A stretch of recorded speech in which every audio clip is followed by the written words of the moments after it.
Aristotle lived in a world dominated by friction. To make anything move, such as a heavy cart with wooden wheels, you had to push it. You had to apply a force to it. The harder you push it, the faster it moves.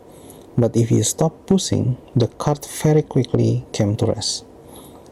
Aristotle came to some wrong conclusion because he didn't understand that friction is a force.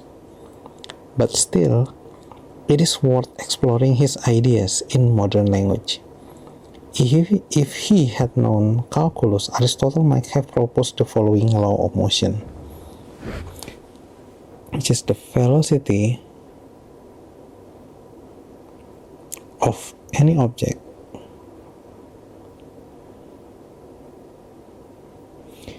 is proportional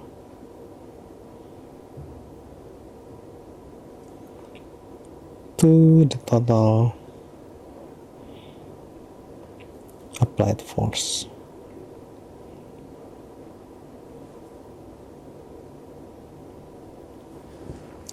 Had he known how to write vector equation, his law would have looked like this.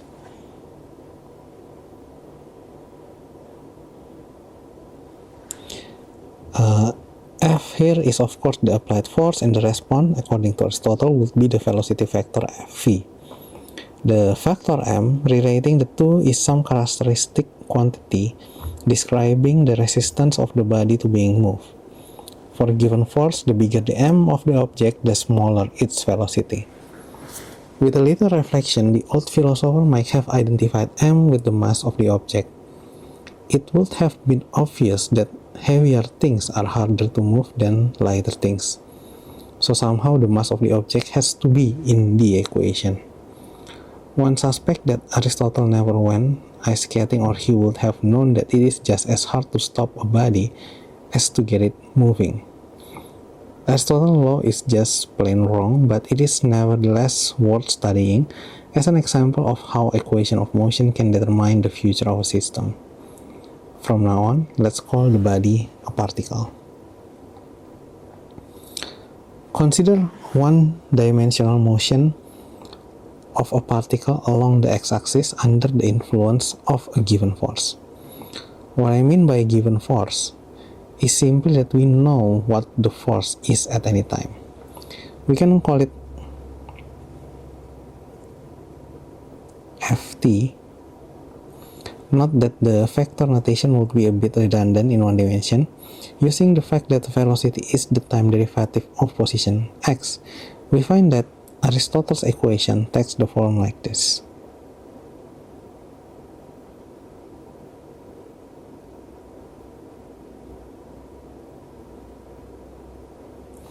Before solving the equation, let's see how it compares to the deterministic laws that we learned before. One obvious difference is that Aristotle's equation is not stroboscopic. There is neither t nor x is discrete. They do not change in sudden stroboscopic steps, they change continuously. Nevertheless, we can see the similarity if we assume that time is broken up into intervals of size delta t and replace the derivative by delta x divided by delta t. Doing so gives x t plus delta t equal x t plus delta t f t divided by m. In other words, wherever the particle happens to be at time t, at the next instant its position will have shifted by a definite amount.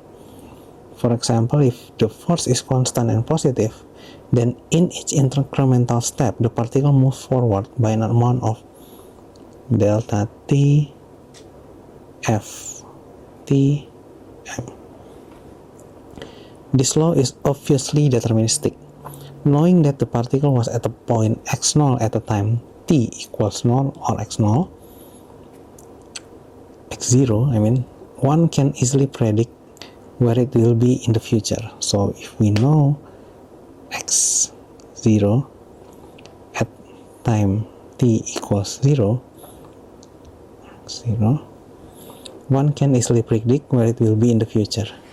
So by the criteria of what we learned before, Aristotle did not commit any crime. Let's go back to the exact equation of motion, which is dxt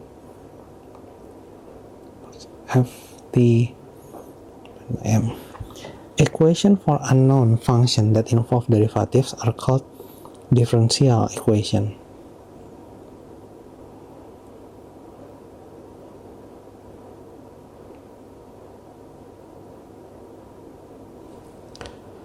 This one is a first order differential equation because it contains only first derivatives.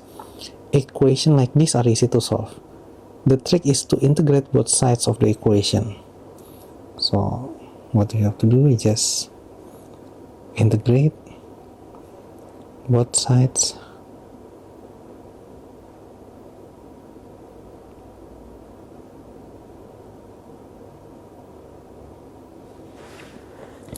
The left side of the equation is the integral of a derivative. That's where the fundamental theorem of calculus comes in handy. The left side is just xt plus c. The right side, on the other hand, is the integral of some specified function. So this one, the left side, it's just xt plus c. But the right side, on the other hand, is the integral of some specified function. And apart from a constant, it also determines. For example, if f is constant, then the right side is like this.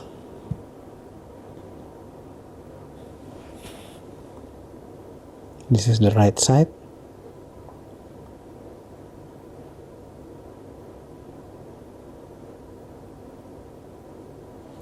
Note that we included an additive constant. Putting an arbitrary constant on both sides of the equation is redundant. In this case, the equation of motion is satisfied by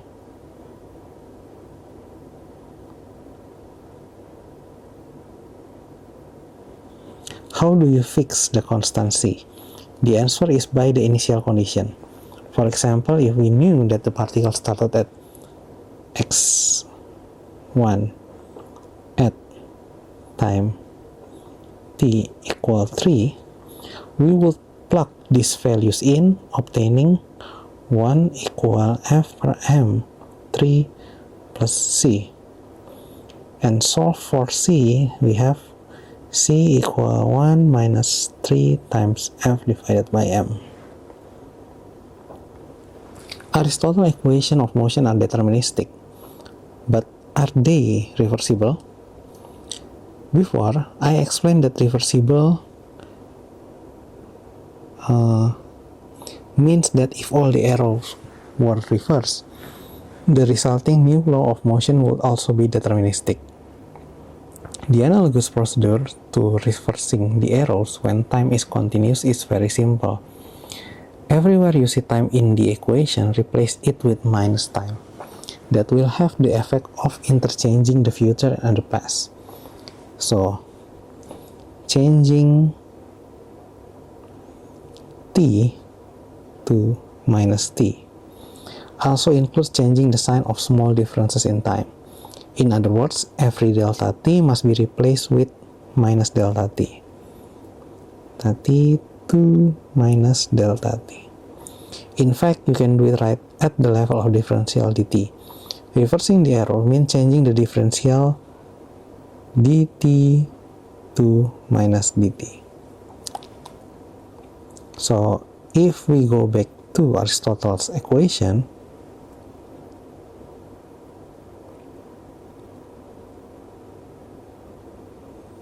and change the sign of time, the result is like this.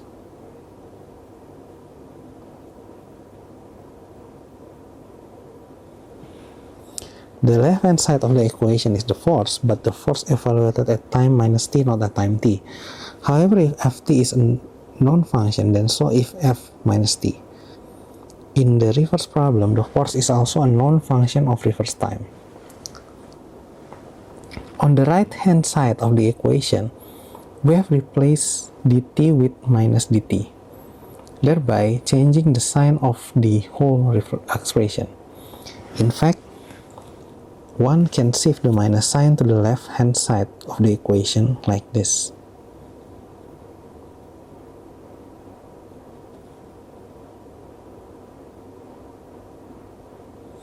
The implication is simple. The reverse equation of motion is exactly like the original, but with a different role for the force as a function of time. The conclusion is clear. If Aristotle's equation of motion are deterministic into the future, they are also deterministic into the past. The problem with Aristotle's equation is not that they are inconsistent. They are just the wrong equation. It is interesting that Aristotle's equation do have an application, not as fundamental laws, but as approximation. Frictional force do exist, and in many cases they are so important that Aristotle's intuition, things stop if you stop pushing, it almost correct. Frictional force are not fundamental. They are a consequence of a body interacting with a huge number of other tiny bodies, such as atoms and molecules that are too small and too numerous to keep track of. So we average over all the hidden degrees of freedom. The result is frictional force.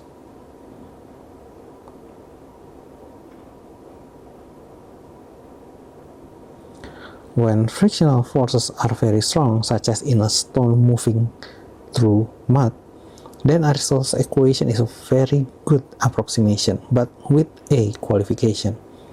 It's not the mass that determines the proportionality between force and velocity. It's the so-called viscous drag coefficient.